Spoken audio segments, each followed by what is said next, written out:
Il a choisi une femme en tournant le dos à sa famille, mais quand il se retrouve dans un gros piège lors de son mariage, il revient vers sa famille en larmes. Suivez cette histoire de famille. Il a signé sans lire. 300 000 €. Un cadeau.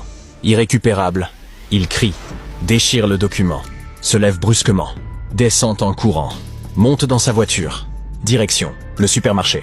Il arrive. Devant le supermarché. Une grande pancarte. Sous nouvelle direction. Serge s'approche. C'est pas vrai. Demande au gérant. Ce supermarché a été cédé il y a 2 jours.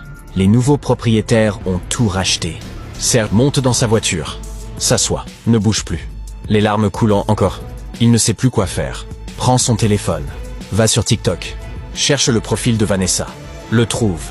Une vidéo récente. Vanessa en robe de mariée. Souriante. Heureuse. Elle embrasse un homme. Olivier. Pas son demi-frère. Son mari. Sous la vidéo, la légende. Enfin marié. Mon amour. Le téléphone glisse. Tombe sur ses genoux. Il reste figé. Bouche ouverte. Les yeux vides. Tout était faux. Tout. Serge retourne chez ses parents. Entre dans le salon. Papa Olobou est assis. Serge s'approche. Tombe à genoux devant lui. Papa, pardonne-moi. J'ai été aveugle. J'ai tout perdu. Les larmes coulent. Papa Olobou reste silencieux. Puis parle.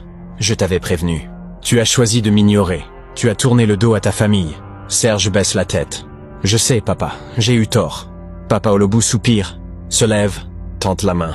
Relève-toi, mon fils. Il le relève, le prend dans ses bras. Tu es mon fils, tu resteras toujours mon fils. Maman Serge pleure de joie, quelques semaines plus tard. Grâce au concours de Papa Olobou, Vanessa et Olivier sont arrêtés, jugés pour abus de confiance, condamnés. Serge commence à reconstruire avec sa famille. Leçon de vie. L'argent peut aveugler, l'amour peut tromper, mais la famille, elle, reste. Même quand tu tombes, même quand tu as tort, la famille ne t'abandonne jamais. Écoutez ceux qui vous aiment, ne méprisez pas les conseils de vos parents, car ils veulent votre bien. Et quand tout s'effondre, c'est vers eux que vous reviendrez. La famille, c'est sacré.